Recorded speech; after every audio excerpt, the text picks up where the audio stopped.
এছাড়াও আমরা বাদুড়িয়ায় দেখেছি যে ব্রিজটা দীর্ঘদিন পড়ে আছে। এই বিজেপি এবং তৃণমূল পার্লামেন্টে দেখবেন একজন বলছে যে, অন্যদিকে একটু বলি, একজন বলছে এনআরসি করবই, বিজেপি সরকার বলছে এনআরসি আমরা বাংলায় নিয়ে আসব, আর তৃণমূল সরকার কি বলছে, এনআরসি আমরা করতে দেব না। এনআরসির জন্য আটকানোর জন্য তৃণমূল সরকার পার্লামেন্টে কোনো কথা বলছেন না। তৃণমূল সরকার কিন্তু রাজ্যে এসে বিভিন্নভাবে আন্দোলন করছেন এনআরসি আটকানোর জন্য। একটা কথা বুঝে রাখবেন, সিএএও কিন্তু তৃণমূল সরকার বলেছিল আমরা করতে দেব না, সেই সিএএ কিন্তু পাশ হয়েছে। তো এই বিজেপি আর তৃণমূল পার্লামেন্টে কি গল্প করে আপনারা একটিবার পাঠান, আমি আখতার রহমান বিশ্বাস ভিডিওর মাধ্যমে আপনাদের দেখিয়ে দেব এবং শুনিয়ে দেব এই তৃণমূল আর বিজেপির গল্পটা পার্লামেন্টে কি হয়। পার্লামেন্টে ওনারা যুক্তি করেন যে যা আন্দোলন হবে বাংলায় করবেন, কিন্তু পার্লামেন্টে যেন কিছু আটকাবেন না। তৃণমূল সেই কথা শুনেই, চোরেদের বাঁচানোর জন্য সেই কথা শুনে পার্লামেন্ট থেকে ফিরে এসে বাংলায় আন্দোলন করেন। আমরা ইন্ডিয়ান সেকুলার ফ্রন্ট, আমরা চোরকে কোনো জায়গা দেব না, কোনো ডাকাতকে কোনো জায়গা দেব না, এই চোর ডাকাতের রাজনীতি আমরা বাংলায় মেনে নেব না। আমরা সবাই জানি ইন্ডিয়ান সেকুলার ফ্রন্ট একমাত্র দল যে দল পরিবর্তন করতে পারে, যে দল পরিবর্তন নিয়ে আসবে। আমি বাদুড়িয়াতে দুদিন আগে একটা র্যালিতে গেছিলাম, সেটা পৌরসভা এলাকা নাকি শুনলাম পরে, কিন্তু সেই পৌরসভার যতগুলো ওয়ার্ড আছে প্রত্যেকটা ওয়ার্ডে আজও ইটের রাস্তা। আপনারা ভাবতে পারেন এই তৃণমূল সরকার কিভাবে খাচ্ছেন। সেখানে লিটন বলে একজন আসেন, শুনলাম তিনি নাকি সেই টাকাগুলো সব খেয়ে হজম করে ইটের রাস্তা কোনো রকম ভেঙে, তাও ভাটার যারা মালিক আছে তাদের কাছ থেকে নাকি জোর জবরদস্তি ইট ফেলে সেখানে রুলার চালিয়ে রাস্তাটা করে দিয়েছে, অথচ পিচের টাকাটা খেয়ে নিয়েছে। তো যাই হোক, এছাড়াও শিক্ষা স্বাস্থ্য ছাড়াও আমাদের যে কাজগুলো করার, আমাদের সন্দেশখালির বাঁধ আমাদের কংক্রিট করে দিতে হবে। আমরা সবাই এই আন্দোলনে থাকব। আমি ভাইজান আসেন, এছাড়াও অনেক কিছুই বলবেন। আমি আমার বক্তব্য এখানে শেষ করছি। সবাই ভালো থাকবেন, সুস্থ থাকবেন, দোয়া আশীর্বাদ করবেন। নওশাদ ভাইজান জিন্দাবাদ, ইন্ডিয়ান সেকুলার ফ্রন্ট জিন্দাবাদ। ধন্যবাদ ভাই আখতার রহমান বিশ্বাসকে। এখন আপনাদের সামনে বক্তব্য রাখবেন সেই বাংলার লক্ষ যুবকের নয়নমণি ছোট ভাইজান। এখন আপনাদের সামনে বক্তব্য রাখবেন। আজ ফিফার মাটিতে ছোট ভাইজান এসছেন, আপনারা খুশি তো? খুশি তো? আগামী 1 জুন আমাদের আখতার রহমান বিশ্বাস প্রার্থীর 5 নম্বর চিহ্নে, খাম চিহ্নে ভোট দিয়ে আমার প্রার্থীকে পার্লামেন্টে পাঠাবেন তো? ধন্যবাদ সকলকে। হ্যালো, এটা নাবিয়ে দাও তো ভাই, আগে নাবিয়ে তারপরে খুলো না। ধন্যবাদ আপনাদের উপস্থিতি আমাদের লড়াইয়ের আরও শক্তি যোগায়। আপনারা যেমন একদিকে বাপ ভাইয়েরা উপস্থিত হয়েছেন, সাথে সাথে পাল্লা দিয়েও কিন্তু মা বোনেরাও আজকে উপস্থিত হয়েছে। আজকে এখানে উপস্থিতি বুঝিয়ে দিচ্ছে রাজ্য সরকার যে দ্বিচারিতা করেছে মানুষের সাথে, উন্নয়নের নামে যেভাবে শোষণ করেছে, লক্ষ্মীর ভাণ্ডার দিয়ে যেভাবে অধিকার করে কেড়ে নিয়েছে, আমার মা বোনকে আটকে রাখতে পারেনি। ইন্ডিয়ান সেকুলার ফ্রন্টের ছায়াতলে তারা আসতে চলেছে এবং আগামী দিনে মা বোনেদের ভোট নেই, ভোটের মার্জিন বাড়িয়ে ইন্ডিয়ান সেকুলার ফ্রন্ট এই বসিরহাট থেকে জিতে পার্লামেন্টে যাচ্ছে এমপি হয়ে আখতার রহমান বিশ্বাস।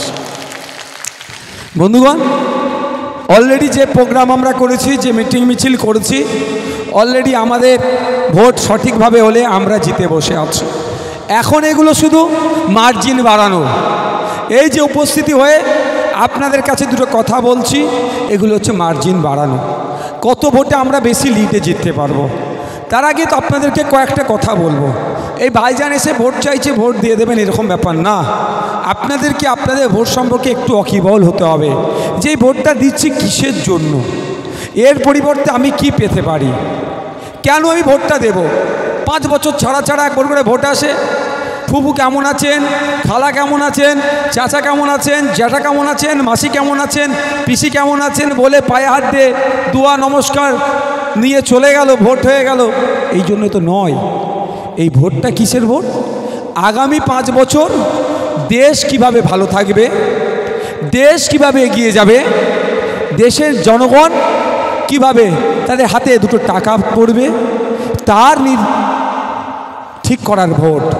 অর্থাৎ আগামী 5 বছরে জনগণের হাতে কত টাকা থাকবে, দেশের সীমান্ত নিরাপত্তা থেকে শুরু করে অভ্যন্তরীণ নিরাপত্তা যাতে সুনিশ্চিত থাকে, যেখান থেকে আইন তৈরি হবে সেই আইনসভার সদস্য হিসাবে বসিরহাট থেকে কে যাবে সেই ভোট। সারা দেশের মানুষ মিলে প্রায় 100 কোটি মানুষ ভোটার মিলে 140 কোটি মানুষের আর এই বৃহত্তর গণতন্ত্র আমাদের দেশের ভালো থাকার জন্য আমরা 543 জনকে আইনসভার মধ্যে পাঠাই, সংসদ ভবনের মধ্যে পাঠাই। সে সংসদ ভবনের কাজটা, তাই সাংসদদের কাজটাই হচ্ছে যে এমন আইন তৈরি হবে জনগণের পক্ষে যেন আসে, দেশের যেন ভালো হয়। তাই ভারতবর্ষের 140 কোটি মানুষের নানান চাওয়া পাওয়া আছে তো, অভাব অভিযোগ আছে তো। 140 কোটি মানুষ যদি পার্লামেন্টে গিয়ে বলে আমি বসিরহাট পিফা অঞ্চলের তাঁতের শ্রমিক, আমার তাঁত শিল্পের সাথে আমি যুক্ত, আমার অবস্থা এখন তলানিতে চলে যাচ্ছে, আমার বিজনেস ভালো হচ্ছে না, এই বসিরহাটের ফিপার যত তাঁত শিল্পের সাথে যুক্ত মানুষ সবাই কি দিল্লিতে গিয়ে বলতে পারবে? সম্ভব নয়। আর যদিও চলে যায়, যিনারা শুনবেন তাদের শোনার মতো এনার্জি থাকবে না। সেই জন্য কি শুধু বসিরহাট পিফার মানুষের জন্য নয়, বসিরহাট সাব ডিভিশনের প্রায় 20 লক্ষ মানুষ, 16 লক্ষের অধিক ভোটারের চাওয়া পাওয়া অভাব অভিযোগগুলো কি হতে, সেইগুলো দেশের যেখানে আইন তৈরি হচ্ছে, যেখানে আইন তৈরি হয় সেখানে গিয়ে জানানো, অর্থাৎ পার্লামেন্টে। এখানকার এমপির কাজ হবে পিপা অঞ্চলের তাঁত শিল্পের সাথে যারা যুক্ত, তারা এখন কষ্ট বেশি করছে, তার যে তাঁতের যে শাড়িটা হচ্ছে 200-250 টাকায় হয়তো খুব বেশি হলে বিক্রি হচ্ছে, কিন্তু তাদের 5-7 বছর 10 বছর আগে ওই তাঁতের শাড়িটা তারাই 550, 600, 700 টাকাতেও বিক্রি করেছে। আজকে দেখুন তারা কষ্ট মেহনত বেশি করছে, শ্রম বেশি দিচ্ছে, টাকা কম ইনকাম হচ্ছে। এই পিপা অঞ্চলের কাজ মানুষের জন্য পার্লামেন্টে গিয়ে সেন্ট্রাল মিনিস্টারকে বলার দরকার কি এমপি সাহেবের বলার দরকার ছিল। ভাই মাইকম্যান কি আছেন, আমার গলাটা একটু যেন টেনে নিচ্ছে, বলার কি দরকার, কি যেটা দরকার কর্তব্য ছিল যে আমি এমন এক লোকসভা থেকে এসেছি, সেই লোকসভার একটা হেভি অংশের মানুষ তাঁত শিল্পের সাথে যুক্ত, বর্তমান তাঁত শিল্প প্রায় ধ্বংস হতে চলেছে, সেইটাকে রক্ষণাবেক্ষণ করতে হবে। ওই শিল্পের সাথে যারা যুক্ত তারা কাজের শেষে, সপ্তাহ শেষে যাতে একটা মোটা টাকা ইনকাম করতে পারে, তার জন্য ভারত সরকারকে পলিসি তৈরি করতে হবে। এটা একটা এমপির কাজ। আর অপদার্থ ওই ভদ্র মহিলা, ওই অপদার্থ দায়িত্ব কাণ্ডজ্ঞানহীন এক ভদ্র মহিলা, সে এই কাজে এই কথা না বলে টিকটক ভিডিও সেলফি তুলতে ব্যস্ত ছিল। তাই ওই অপদার্থটাকে, ওর দলকে আর নতুন করে ভোট নয়। তাই আপনাদের বলবো, যারা তাঁত শিল্পের সাথে যুক্ত, আপনাদের এই দুর্দশা ঘোচানোর জন্য যেখানে দেশের আইন তৈরি হচ্ছে, যেখানে পলিসি তৈরি হচ্ছে, সেই জায়গায় খাম চিহ্নকে আপনারা পাঠান। খাম চিহ্ন যাবে পার্লামেন্টে গিয়ে। যেমন একদিকে আপনার ইছামতির ওপরে ব্রিজেরও দরকার আছে, যেমন সন্দেশখালীর সমস্যা, বাঁধ ভাঙে যাওয়ার সমস্যা, হিঙ্গলগঞ্জের সমস্যা, কৃষকদের সমস্যা, মৎস্যজীবীদের সমস্যা নিয়ে তুলবে। একইভাবে পিফা অঞ্চলের তাঁত শিল্পের সাথে যারা যুক্ত তাদের দুর্দশার কথা তুলে এই সমস্যা সমাধানের জন্য পার্লামেন্টে গিয়ে চিৎকার করবে। তাই বন্ধুগণ, আপনারা ভাবুন, ভাবার সময় এসেছে যে ভোটটা কেন দেবেন। আপনারা 2019 সালে ভোট দিয়েছিলেন, কিসের জন্য দিয়েছিলেন? যে আপনি কৃষক, আপনার রুজি রুটি যাতে একটু বাড়ে, মাসের শেষে হাতে একটু যদি টাকা বেশি আসে, তার পলিসি যাতে ভারত সরকার তৈরি করে, সেই জন্য ভোটটা দিয়েছিলেন। ভারত সরকারকে গিয়ে এখানকার এমপি বলবে। কিন্তু দুঃখের বিষয় আমরা দেখলাম শুভেন্দু অধিকারীদের, এই দিলীপ ঘোষেদের, সুকান্ত মজুমদারদের, রেখা পাত্রদের অপদার্থ সরকার, বিভাজনের সরকার, হিন্দু মুসলমান করে ক্ষমতায় টিকে থাকবার জন্য তারা সবসময় মানুষের মধ্যে বিভেদ লাগিয়ে রেখেছে। কিন্তু আমরা কি দেখলাম? আমরা ভেবেছিলাম হয়তো ভারত সরকার কৃষকদের পক্ষে নতুন কিছু বিল নিয়ে আসবে, নতুন কিছু অ্যামেন্ডমেন্ট নিয়ে আসবে। কিন্তু দেখলাম এই রেখা পাত্রদের অপদার্থ সরকার বসিরহাটের কৃষকদের কথা ভাবলো না, পশ্চিম বাংলার কৃষকদের কথা ভাবলো না, দেশের কৃষকদের কথা ভাবলো না। সেই ব্রিটিশ পিরিয়ডে নীলকর সাহেবরা যেভাবে নীল চাষিদেরকে শোষণ করেছিল, সেই শোষণ করে নেওয়ার জন্য নতুন করে কৃষকদের বিপক্ষে বিল পাস করলো।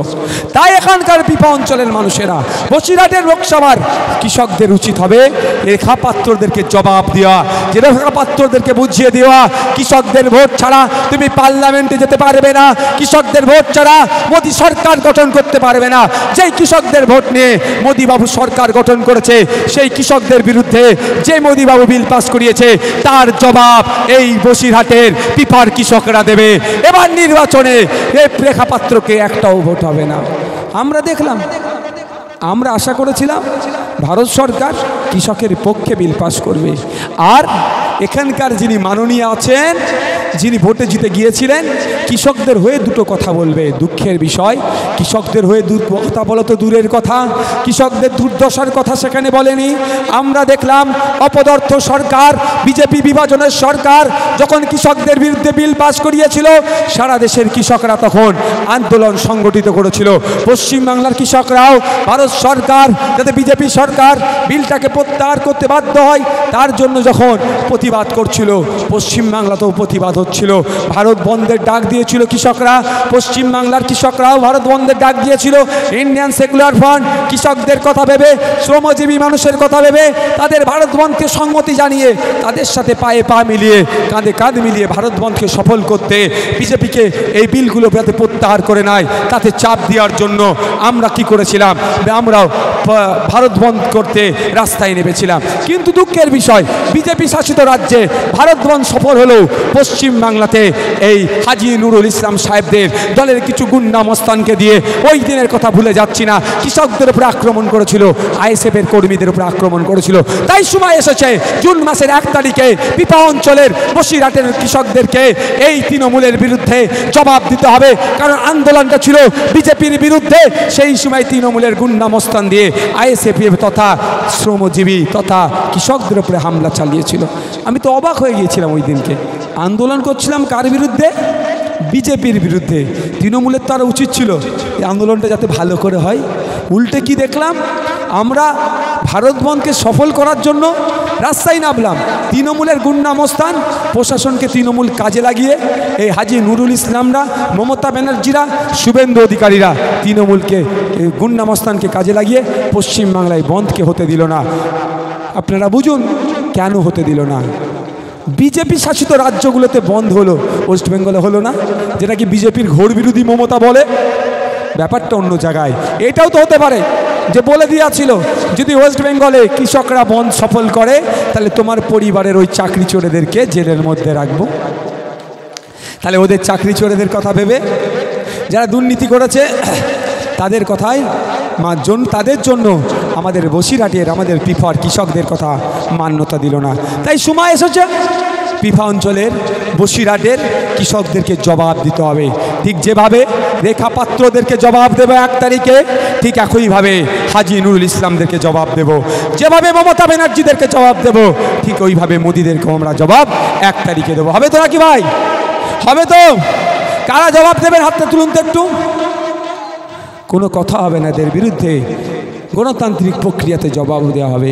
আমরা ভুলে যাচ্ছি না, আমরা শুধু অবাক হয়ে যাচ্ছি যে আমরা অনেকে ভাবছেন যে এই তৃণমূলের দুর্নীতির হাত থেকে, চাকরি চোরেদের হাত থেকে, রেশন চুরিদের হাত থেকে, বাচ্চাদের মিড ডে মিল চুরিদের হাত থেকে, জলজমি জঙ্গলের অধিকার কেড়ে নিচ্ছে আদিবাসীদের, তার হাত থেকে বাঁচার জন্য ST SC কোটাতে নন ST SCরা চাকরি করছে, ওবিসি কোটাতে নন ওবিসিরা চাকরি করছে, এই সমাজ ব্যবস্থা যে দুর্নীতিগ্রস্ত করে দিয়েছে, তার হাত থেকে বাঁচার জন্য হয়তো অনেকে ভাবছেন বিজেপিকে ভোট দিলে লাভ হবে। আমি আপনাদের বলছি এটা দিনে স্বপ্ন দেখা হচ্ছে। যাই তৃণমূল তাহাই বিজেপি, যাহাই বিজেপি তাহাই তৃণমূল। এটা আমি নতুন করে বলছি না, আমার আগে বলে দিয়েছে কে? ওইদিকে মুকুল রয়। তো নতুন করে বলতে লাগছে না। তো যারা ভাবছেন তৃণমূলের অত্যাচারের হাত থেকে বিজেপিকে ভোট দিলে ভালো হবে, তাদের ভোটটা বিফলে যাবে, ভোটটা নষ্ট করবেন না।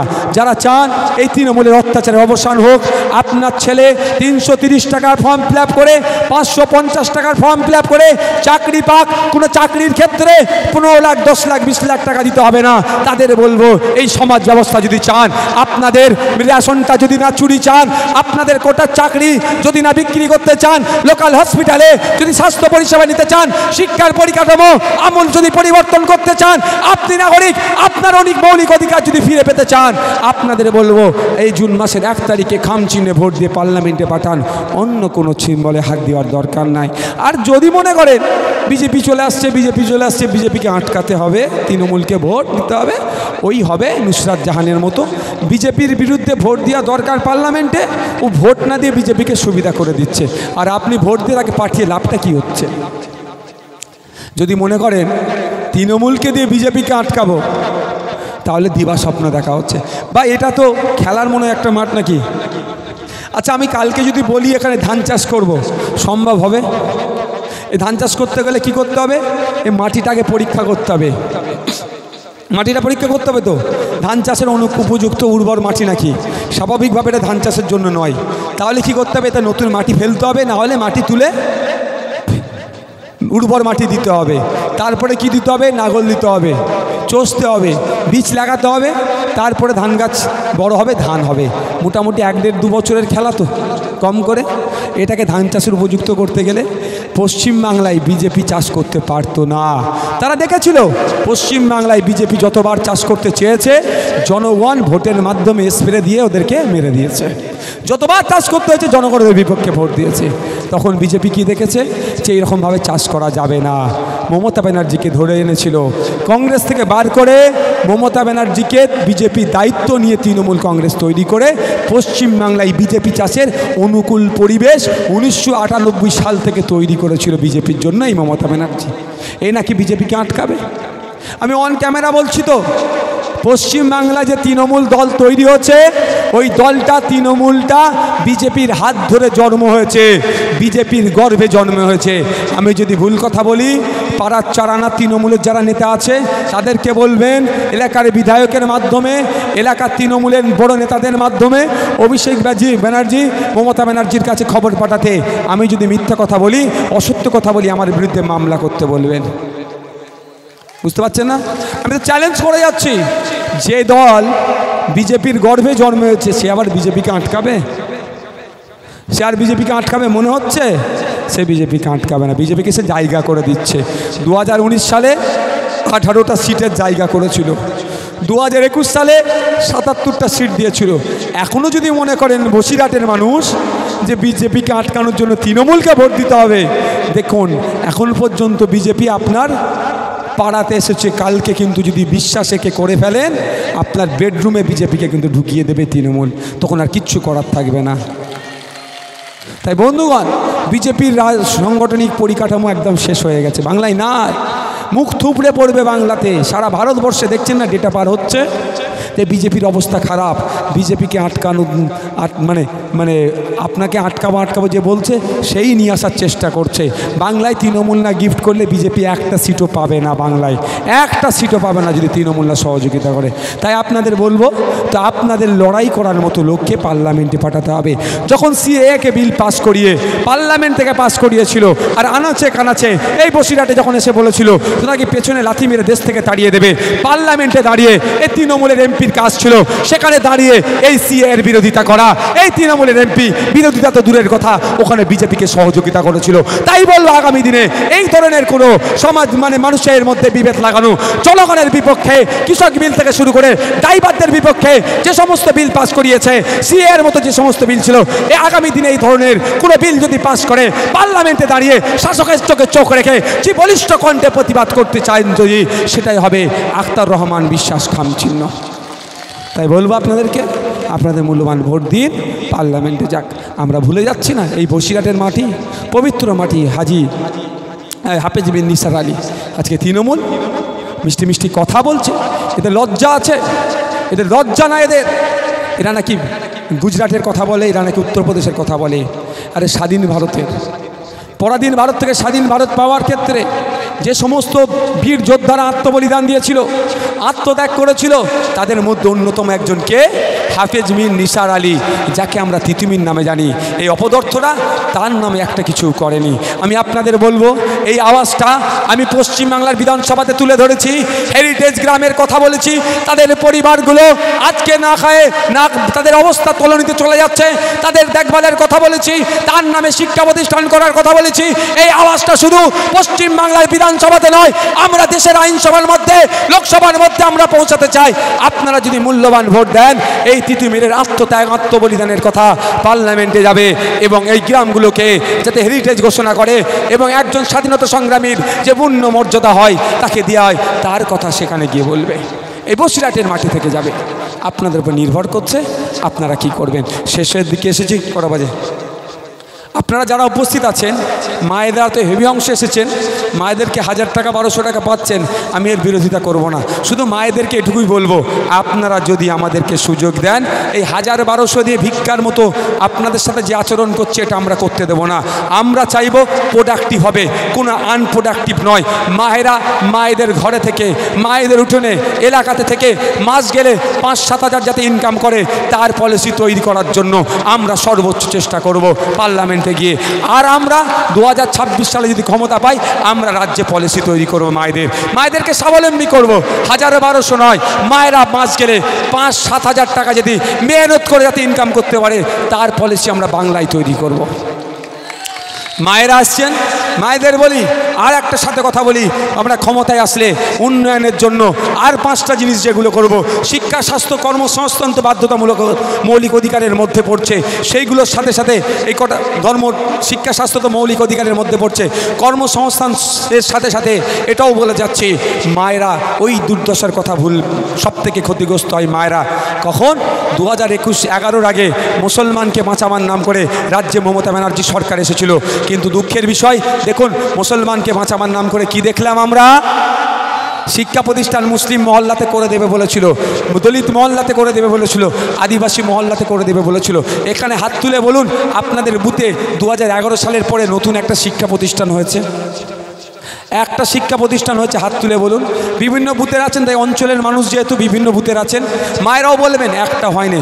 কিন্তু দেখুন, এই মমতা ব্যানার্জি যুব সমাজকে ধ্বংস করার জন্য, মুসলিম যুব সমাজরা যাতে বিপথে চলে যায়, আদিবাসী যুব সমাজরা যাতে বিপথে চলে যায়, দলিত সমাজের যুব সমাজরা যাতে বিপথে চলে যায়, পিছিয়ে বর্গের যুব সমাজরা যাতে বিপথে চলে যায়, সেই জন্য দেখুন এই 13 বছর ধরে নতুন শিক্ষা প্রতিষ্ঠান গড়ে তুলেনি, 13 বছর ধরে লিগাল ইলিগাল মদের দোকান পাড়াতে পাড়াতে এই অপদার্থ সরকার বানিয়ে দিয়েছে। ভুল বলছে নাকি? তাই মায়েদের বলবো, যদি আপনারা আমাদেরকে বাংলা পরিচালনার দায়িত্ব দেন, আপনাদের কাছে প্রতিজ্ঞাবদ্ধ হয়ে যাচ্ছি, আমরা ক্ষমতায় আসলে আর 5টা উন্নয়নমূলক যে কাজ করব, তার মধ্যে আমাদের একটা কাজ থাকবে, পশ্চিম বাংলাতে যে কটা লিগাল ইলিগাল মদের দোকান আছে, সমস্ত দোকান আমরা বন্ধ করে দেবো। মায়েদের বলছি, সমস্ত দোকান আমরা বন্ধ করব, আমাদেরকে একবার সুযোগ দেন। আপনার অনেক বাপেরা ভাববে, আমার ছেলেটাকে আমি তো কন্ট্রোল করে রেখেছি। আরে আপনার বাড়ির মেয়ে বাচ্চাটা বড় হবে, আপনার হবু জামাই মাতাল হচ্ছে না তো? আপনার ছেলেকে আপনি ভাবছেন কন্ট্রোল করে রেখেছি, ও মাতাল ফাতাল হবে না। মমতা ব্যানার্জি মায়ের হাতে 1000 টাকা দিচ্ছে, মায়ের স্বামী মায়ের ছেলেকে মাতাল বানাবার জন্যই মমতা ব্যানার্জি। এই হাজী নুরুল ইসলামদের সরকার মাতাল বানানোর জন্য 20 টাকার মদের পাউচ দুয়ারে দুয়ারে বিক্রি করার প্রকল্প আনতে চলেছে। অপদার্থ এরা এত বড়। তাই মায়েদের বলবো এদেরকে ভোট দিবেন আর আপনার ছেলেগুলোকে মাতাল বানাবেন। এ মায়েরা ভোট দেবেন, ওদেরকে ভোট দেবেন, দিবার কোনো প্রশ্নই আসছে না। আমাদেরকে যদি ভোট দেন, আমি বলছি আগামী দিনে বাংলাতে মদ বন্ধ করার জন্য আমরা ক্ষমতায় আসলে আমরা মদ পলিসি নয়, মদ বন্ধ করে দেবো আমরা। যুব সমাজগুলোকে ধ্বংস করে দিচ্ছে। বন্ধুগণ যারা এসেছেন মায়েদেরও বলবো, আজকে বাড়ি যাবেন আপনারা, বাড়িতে গিয়ে তার আগে জিজ্ঞাসা করছে এখানে যত লোক আছে 1500 তো মানুষ হবে কম বেশি। এই যে মানুষ আছেন আপনাদের কজনের সন্তান বেসরকারি স্কুলে পড়ে, একটু হাত তুলুন তো। অর্থাৎ টাকা দিয়ে পড়াতে হয়, কেজি স্কুলে পড়ে, সকালে স্কুল যায়, কেজি স্কুল, সরকারি স্কুল বলছি না, যেখানে গেলে মিড ডে মিল দেয় ওই স্কুলের কথা আমি বলছি না। হ্যাঁ এই দারুণ কথা বলেছে। কজনের পড়ে এখানে?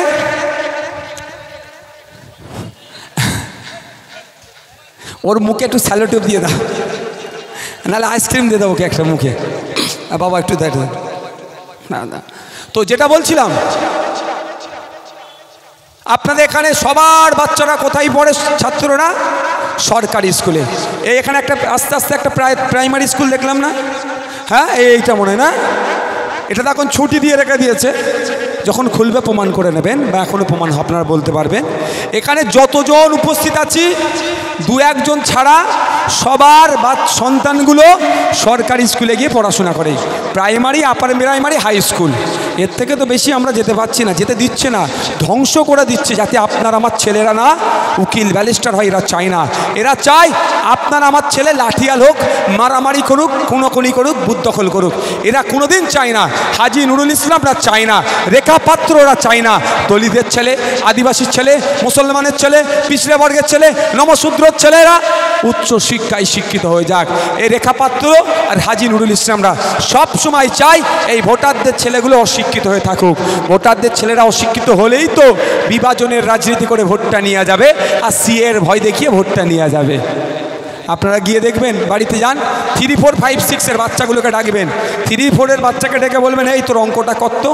100টা বাচ্চা দেখবেন মায়েরা যারা আছেন, 1000 টাকা আপনাকে মমতা ব্যানার্জি দিচ্ছে, যে হাতে মমতা ব্যানার্জি আপনাকে 1000 টাকা দিচ্ছে, ওই হাতেই আপনার ছেলেদের ভবিষ্যৎটা মমতা ব্যানার্জি খুন করছে, ওই হাতে আপনার ছেলেদের ভবিষ্যৎটা মমতা ব্যানার্জি নষ্ট করছে।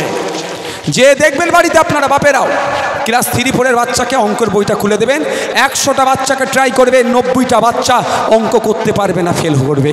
ক্লাস 5, 6 বাচ্চাকে ডাকবেন, ডেকে বলবেন ইংলিশে তোর নাম লেখ, তোর বাপের নাম, তোর মায়ের নাম, তোর ঠিকানা, কোন স্কুল লেখ। 100টা বাচ্চাকে ট্রাই করবেন, 90টা বাচ্চা কিন্তু পারবে না। কাদের সন্তান ওগুলো?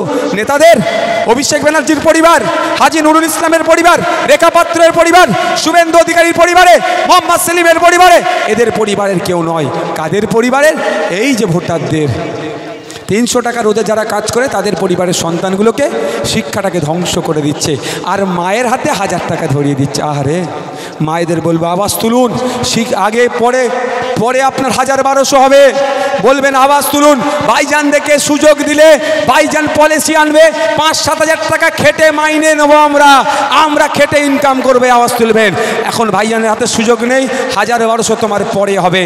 আগে আমার বাচ্চাগুলো, সন্তানগুলো যে স্কুলে যায় সেই স্কুলের শিক্ষক দাও, সেই স্কুলের টিচার দাও, ব্ল্যাকবোর্ড দাও, টেবিল দাও, চেয়ার দাও, স্কুলের পরিকাঠামো ফিরিয়ে নিয়ে আসো। এই আওয়াজটা মায়েদেরকে প্রথম তুলতে হবে, মায়েদের সাথে সাথে বাপেদেরকেও তুলতে হবে। তুলবেন তো নাকি ভাই? কেন এই দেখুন, আপনারা দেখবেন আজকে যাবেন, আজকাল যান, নেতাদেরকে গিয়ে বলুন দাদা এই ভোটের সময় এসছে বা যে কোনো সময় আমাদের ক্লাবটার টিনের চাল কি করতে হবে, বলে ঢালাই টাকা দিয়ে দেবে। গিয়ে বলুন দাদা ক্লাবের টিভিটা ঝিলঝিল করছে, 52 ইঞ্চি LCD কিনে দেবে। ক্যারাম বোর্ড নাই, ঠিকঠাক না চলছে না, ম্যাচ বোর্ড দিয়ে দেবে। বলুন দাদা এই ভোটের সময় এসছে, গ্রামটাকে একটু ঠিকঠাক করে জাগ্রত রাখতে হবে, কি করতে হবে, ফিস্টি করতে হবে, 10,000 টাকা লাগবে, 12,000 টাকা দেবে, আর বলবে 2,000 টাকা এক্সট্রা মদ খেয়ে হই হই করতে দেবে। আর আপনি গিয়ে বলুন দাদা ভোটের সময় এসেছে, এই ভোটের সময় বলুন আমাদের প্রাইমারি স্কুলে ঠিকঠাক টেবিল নাই, চেয়ার নাই, বাচ্চারা যে শিক্ষক নাই, শিক্ষক দেওয়ার কথা বলুন, পরে হবে, তখন আর দেবে না। কারণ শিক্ষা পেলেই কি হবে? শিক্ষা পেলেই কি হবে? আপনার ছেলে জানবে, প্রশ্ন করবে। শিক্ষা পেলে কি হবে? আমি আর হাতে কম শিক্ষা ছিল বলে আপনি কি করছি, অমুক নেতা বলেছে যে মারতে চলে যাচ্ছি, কারো মাথা ফাটাচ্ছি, কারণ আমি মিথ্যা কেস দিচ্ছি, কেস কাবারি খাচ্ছি, জেল জরিমানা হচ্ছে, কেউ কবরে যাচ্ছে, কেউ শ্মশানে চলে যাচ্ছে, ধ্বংস হয়ে যাচ্ছে। আমার আপনার ছেলের হাতে যদি শিক্ষা থাকে তাহলে কি হবে?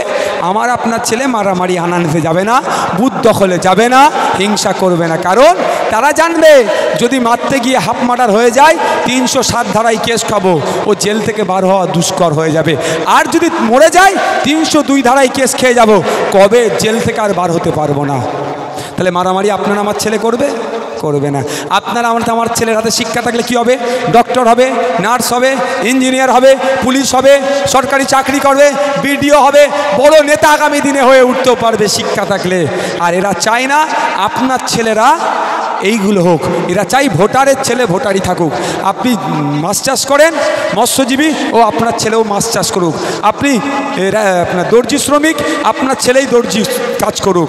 এরা চায় না যেখান থেকে একটা নেতা হয়ে উঠুক, এখান থেকে একটা আইএস আইএফএস হয়ে উঠুক, এখানে সরকারি চাকরিজীবী হয়ে উঠুক। এরা কোনো দিন চায় না, কারণ একটা হয়ে উঠলেই তো সমাজটাকে বদলে দেবে, শিক্ষার আলো ছড়িয়ে যাবে।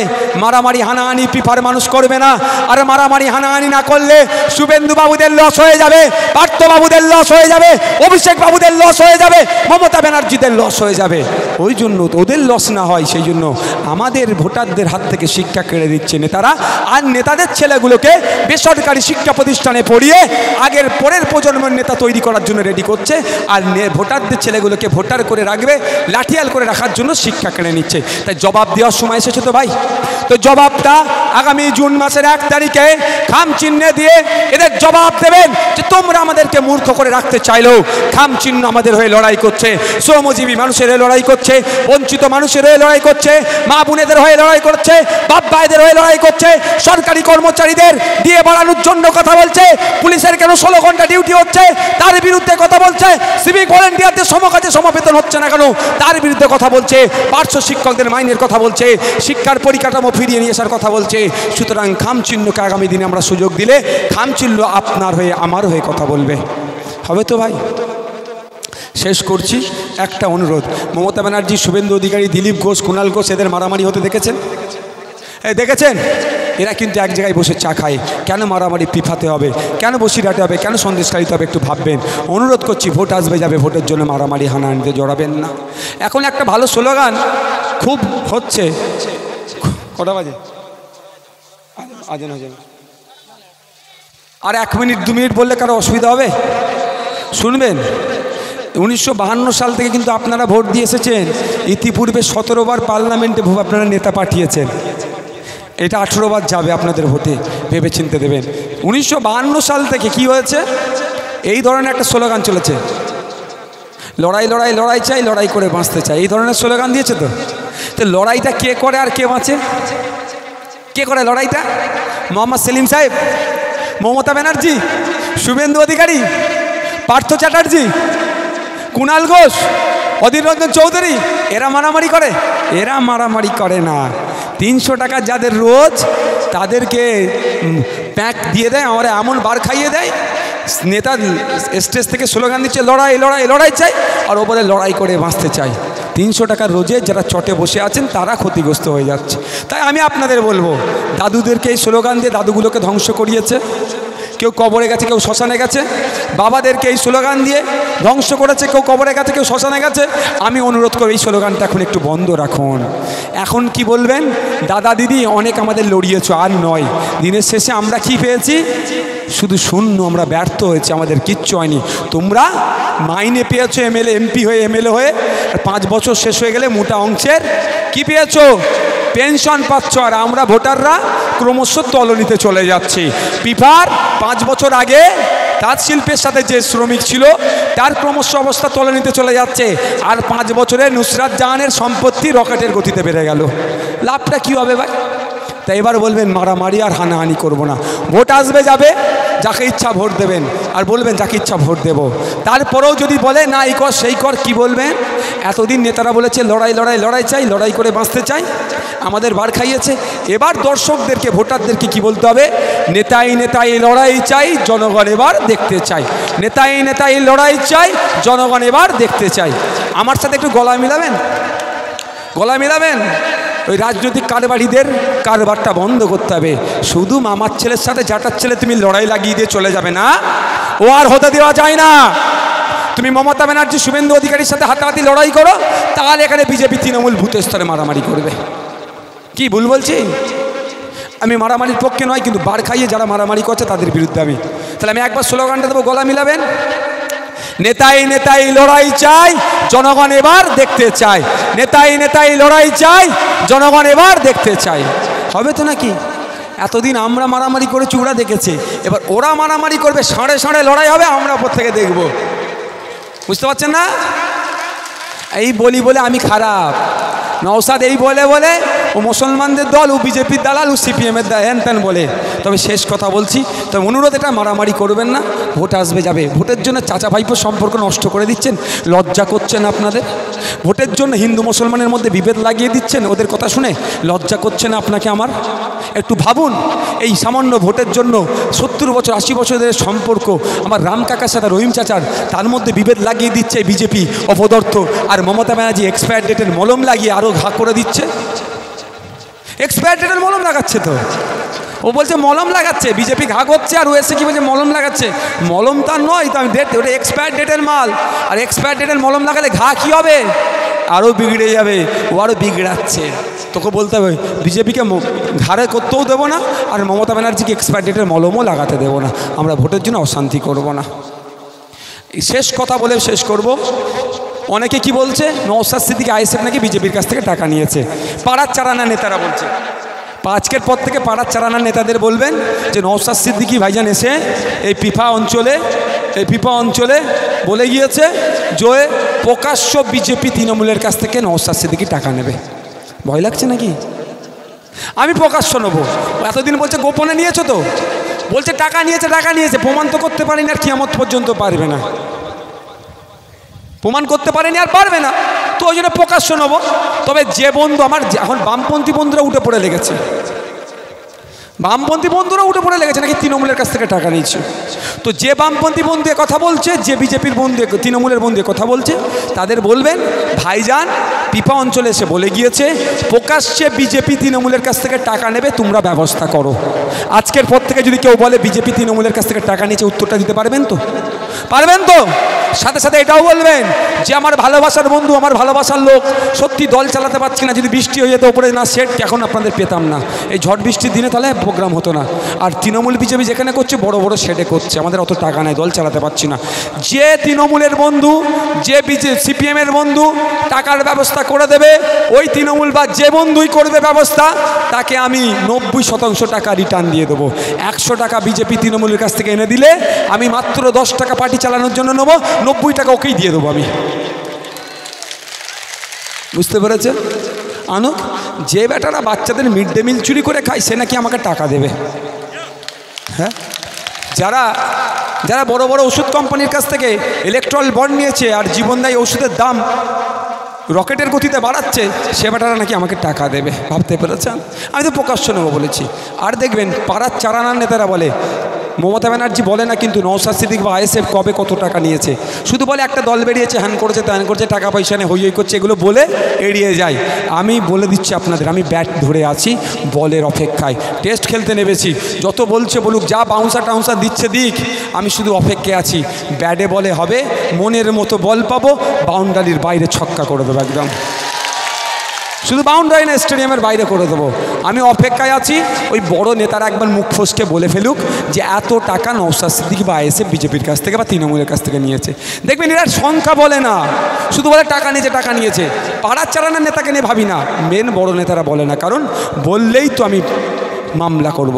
এক বেটা বলেছিল স্টেজে উঠে যে নাকি নওশাদ সিদ্দিকীরা নাকি টাকা নিয়েছে, একটা সংখ্যা বলেছিল, তাকে উকিলের এমন চিঠি দিয়েছি, তারপর থেকে তাকে আর পার্টির স্টেজে দেখতে পাই না। বুঝতে পেরেছেন? আর জেল খাটাচ্ছি, জেল খাটছে, ভাত জেলের ভাত আমাদের মামলাতেই খেয়েছে। আর আমাদের ভাঙড়ের মুকুটবিহীন নিজেকে বাদশা বলে দাবি করে আরাবুল, যে জেলের ভাত খাচ্ছে, শুরুটা আমাদের পেনেতেই হয়েছে, এটা মাথায় রাখবেন। আর শওকত মোল্লাকে আগামী দিনে জেলে নিয়ে যাব, জেলের ভাত ও খাবে। তো আগামী দিনে তবে ওকে কোর্টে টেনে নিয়ে গেছিলাম এই নওশাদ সিদ্দিকী, ও নওশাদ সিদ্দিকীর সম্পর্কে বাজে মন্তব্য করেছিল বলে। তো আমি অপেক্ষায় আছি, ব্যাটে বলে হবে, বললে স্টেডিয়ামের বাইরে করে দেবো। কোনো রকম এদের প্ররোচনায় পা দেবেন না। রাতের অন্ধকারে 200 টাকা 500 টাকা বিরিয়ানির প্যাকেট যদি দিতে আসে তৃণমূলের বন্ধু বা যে কেউ, ছাড়বেন না, সেটাও নিয়ে নেবেন। নিয়ে কী করবেন, চুপচাপ সকালে কী করবেন, খামে ছাপ দিয়ে দেবেন। ইভিএম মেশিনের কত নম্বরে, 5 নম্বর ইভিএম মেশিনে। শুনে একটা কথা বলছি, তৃণমূল বা যে কেউ যদি বলে 1 নম্বর 2 নম্বর 3 নম্বর সুইচটা টিপে সুইচ মেশিন অন করতে হবে, এসে হাত দেবেন না মায়েরা। কোনো জায়গায় হাত দেবেন না, সোজা যাবেন, হাতটাকে পেছনে রাখবেন, ওপর থেকে দেখবেন 1 2 3 4 5 এরকমভাবে চোখের ইশারায় গুনে নেবেন, দেখবেন। তারপরে খামচিহ্ন আছে, আখতার রহমান বিশ্বাসের ছবি আছে, তার নাম আছে, ওখানে যে বোতামটা আছে সেখানে টিপে ধরে রাখবেন। যতক্ষণ না পিঁ করে আওয়াজ হবে ছাড়বেন না কিন্তু। মায়েরা, এখানে যারা এসছেন আপনাদেরকে অনুরোধ করছি, কোনো প্ররোচনায় পা দেওয়ার দরকার নেই। দিনের শেষে প্রতিবেশী, এটা মাথায় রেখে রাজনীতি করবেন। ভোট আসবে যাবে, ভোটের জন্য মারামারি হিংসায় কেউ জড়াবেন না।